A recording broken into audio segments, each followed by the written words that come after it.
Hello everyone, today we are going to learn basic SketchUp tutorial how to create a rectangle with rounded corners. Okay, to create rectangle you can click at this icon rectangle, like I will create from this point into here. And if you want to create round corner, we can use these tools to point at. You can click from this point, like into here, and then you can click again in this point. Next, use erase tools to erase this edge.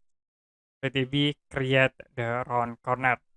If you want to create the corner by specific points, you can use these rectangle tools. Like I will click from this point to here.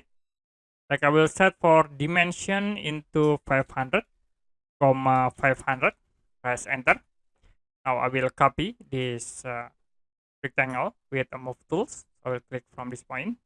Press Control button. Click again in here. The next, from this point, press Control button, click at this point. After it, we can use these tools, pie. So you can create like from this point into here, like this.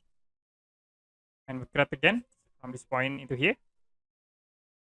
Last, from this point into this point. Okay. Now you can use these erase tools again to erase at this edge. Then erase inside the edge. So it will be automatically create rounded corner. Okay, that's it for basic SketchUp tutorials, how to create rectangle with rounded corners. If you have any question about tutorial, you can comment below this video.